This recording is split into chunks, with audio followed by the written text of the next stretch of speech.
Hello everybody and welcome to a brand new Gentech PC product showcase. Today we're going to be doing a full-length feature review on the brand new MSI GT75 Titan. This is going to start off as one of the biggest releases of the year, as it has brand new hardware that has been previously unreleased. The NVIDIA RTX 2080 and also the Intel Core i9. This combination of the strongest CPU and GPU that is currently out right now means that this laptop will have some very significant performance numbers. And of course we want to test it out and see what those numbers are and make sure that this laptop can handle that kind of power. So as in our traditional review format, we'll go ahead and start everything off with the unboxing so you can see what you would get if you order one of these for yourself. So we do have a double boxing being used here, a plain cardboard box on the outside and then the actual product box on the inside. That'll help keep it protected a little bit further during shipment and also just keeps prying eyes from knowing what you just had delivered to your door.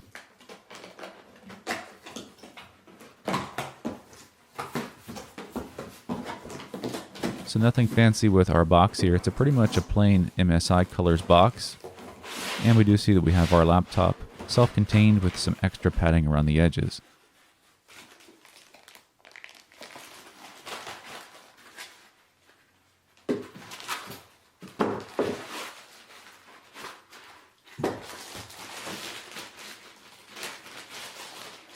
So without having to make you wait too long to see the new laptop, here you go. It's pretty much ready to be seen already. We have several different layers of protection on there, including this extra layer of plastic, just to make sure that nothing gets scratched.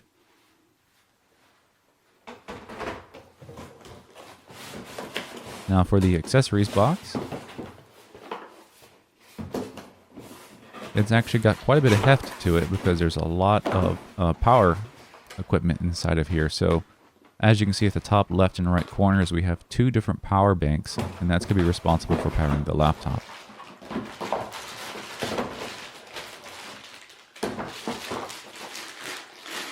Now we have seen this kind of setup before on some very high-end laptops, usually when it's an SLI system, but actually the GTX 1080 SLI has lower performance numbers than a single RTX 2080. So we've done the math for you, and based on the current amperage and voltage, each one of these power adapters gives out 230 watts of power each. So the combined power of those together is 460 watts that this laptop can use.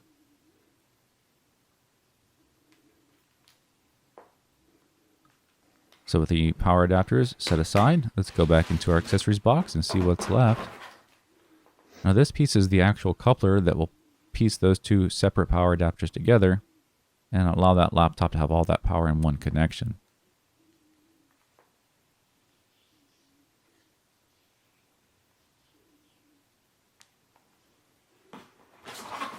The next side of the box over to the right is going to have our two power adapter cables. Now these will be slightly different depending on your region. So these of course are the make and model to work on the North America power grid.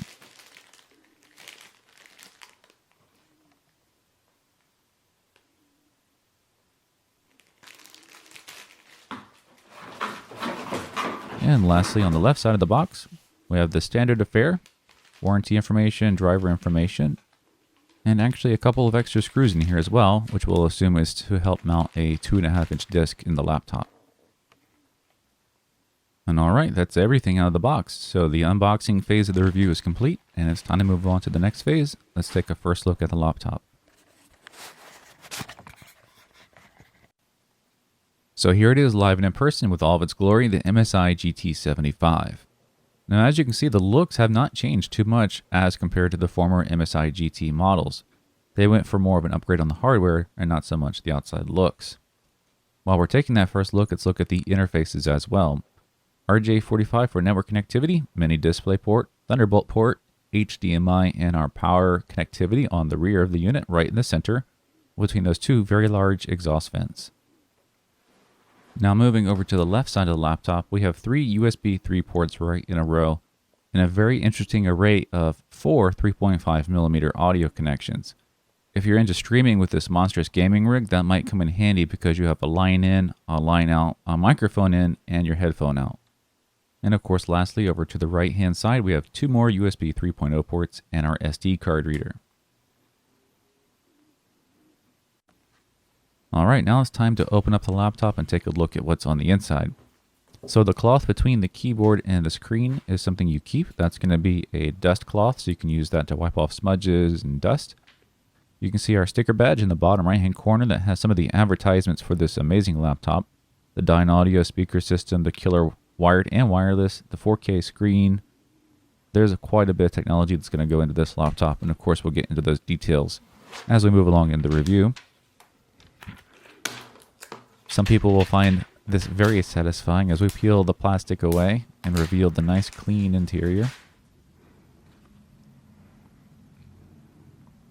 The standard important things are here as far as the features. We have our separated left and right click buttons on the trackpad, which is great. We have a really high-end screen and a nice RGB backlit keyboard.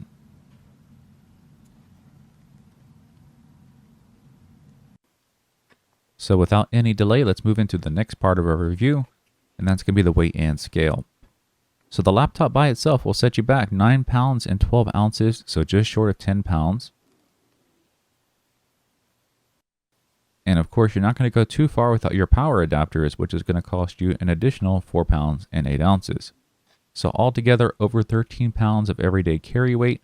But of course, this is a full-on desktop replacement, not just your normal portable laptop, so that's not too bad. So at this point, we've pretty much covered everything that you can without having even turned on the laptop yet. So it's time to go ahead and plumb everything together and get it powered on so we can take a closer look at the system. So as you can see, it's not too bad once you get everything connected. You still only have one power cable that you actually have to mess with as far as the laptop connection itself.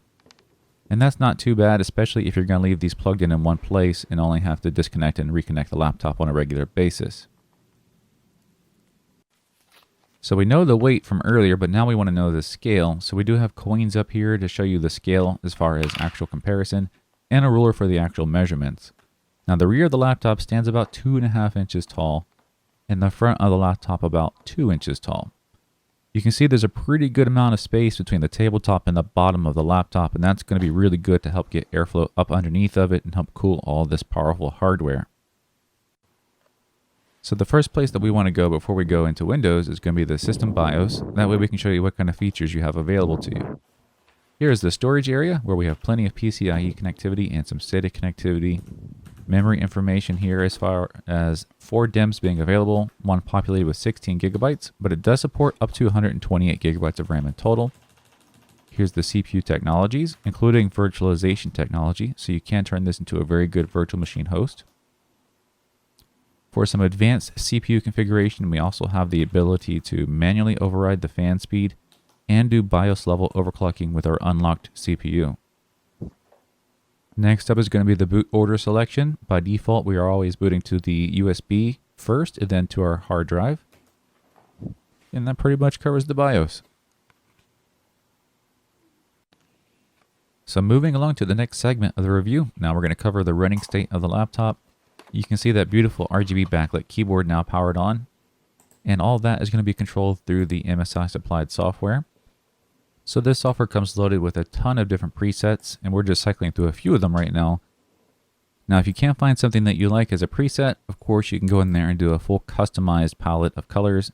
You can do different patterns, different colors. You can even turn it off, of course, if you don't want to have the lighting turned on at all. And in this particular keyboard version, not only does the keyboard light up, but you even have some customized options for the touchpad buttons as well. So if you've had the pleasure of seeing a Gentek PC product showcase before, you know that seeing this means we're entering into our benchmarking section. So the first thing we like to do is take our ambient noise readings. And right now the system will be at an idle state, so these are going to be the best case scenario figures. And of course we always test again with the system under load so you can see the difference. Now this laptop has hotkeys on the right hand side, so we can do a manual fan speed override and kick our fans into a 100% load. So you can see the significant difference between the fans at idle and at 100% load, and this is both the best case scenario and the worst case scenario, because not under any traditional circumstance would the fans go to 100% speed. We'll go ahead and uncheck the manual override and let the system come back down to its normal operational speeds.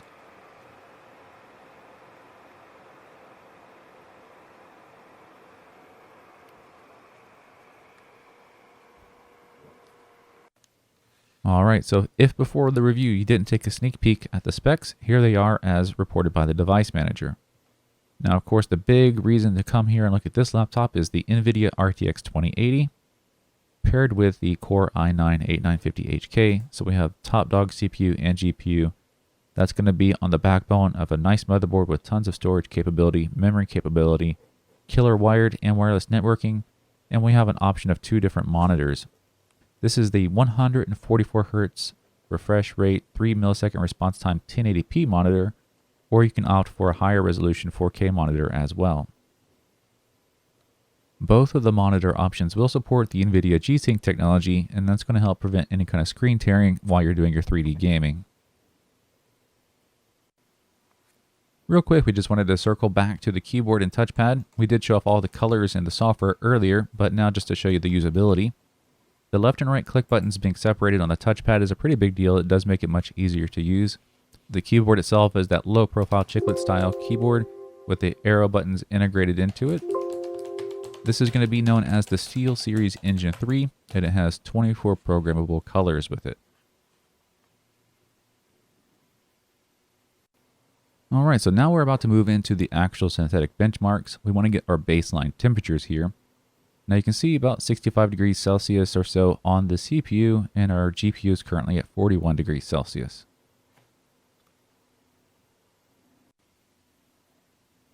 So the benchmark of choice right now is going to be Firestrike. And of course, while Firestrike is running, that gives us an opportunity to go back and take some of our noise and heat metrics. So the first thing we're going to take a look at is our live temperatures using our thermal camera. What we're looking for here is twofold. Where the hands touch, which is the touchpad area and the palm rest area, we want that to be nice and cool. The other thing is where the cooling vents are, you want to see all of the heat concentrated there. And as a third thing, usually you want to see the keyboard also letting some of that heat out of the system. What we're seeing here is exactly what we should be seeing. The hot zones very much are where the exhaust is located on the laptop, and the palm rest area was nice and cool.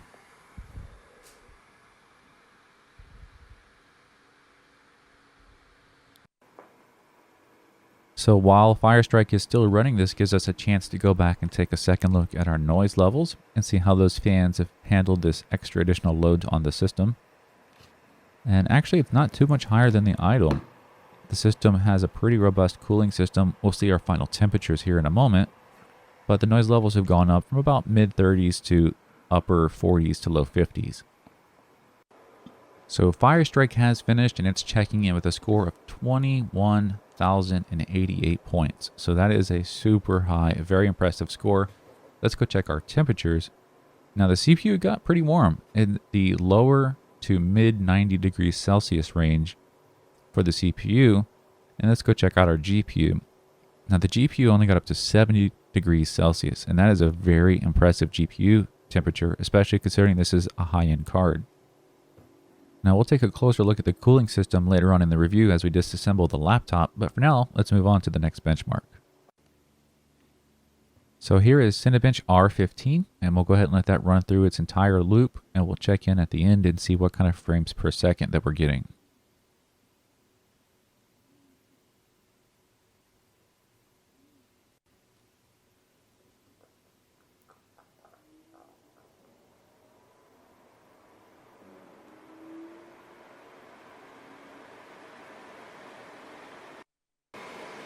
Alright, with everything finished, we have our scores here. About 133 frames per second on that test, which is really impressive as well. The chart down below does show us coming in at the top of our CPU ranking,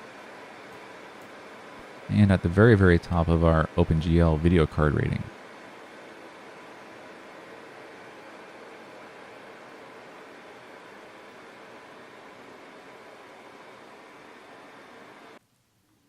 Alright, thank you to everybody for staying tuned with us so far for this extended length review on this major system release.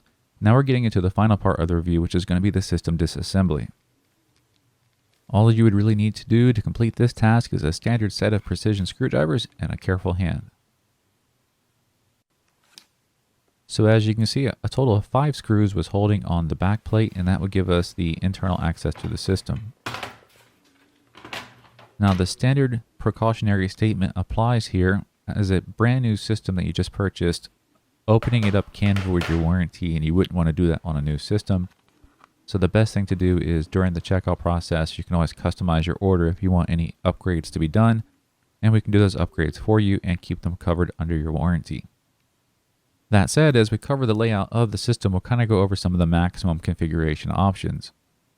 Here you can see that we have 2 RAM slots that are not occupied. And there's actually 2 more on the other side of the motherboard. Each one of those slots can hold 32 gigabytes of RAM each. So a grand total of 128 gigabytes of RAM can be configured into this system. You can see the fairly large 3 speakers facing the bottom, 2 in the corners, and 1 subwoofer unit. The next thing we're going to do is take a few more screws out to show you some of the storage subsystem. So here we have an M2 SSD.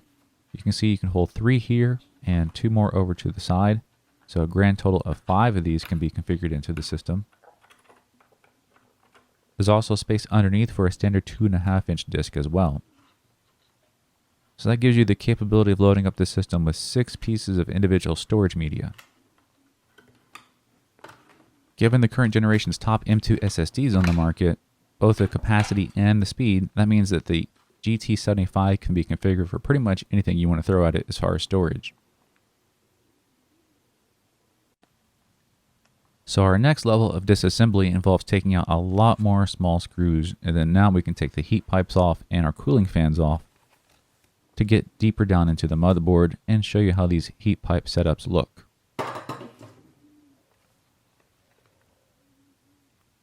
So over to the right hand side, that's the array that's responsible for the CPU, and the one on the left hand side is the one responsible for a GPU. Now you can see the dramatic die size difference. The GPU has a much bigger die than the CPU does, which means it has more surface exposure to the cooling system, which could explain why we had lower temperatures on that unit. 6.5 hours later. Now after a very long time of carefully removing many more screws, disconnecting ribbon cables, and being careful not to break anything, we've done what is required to get to the other side of our motherboard, where we have our extra 2 RAM slots hidden. So again, back to our previous warning, if you want to upgrade your system, say you want maximum RAM capacity, don't try this at home.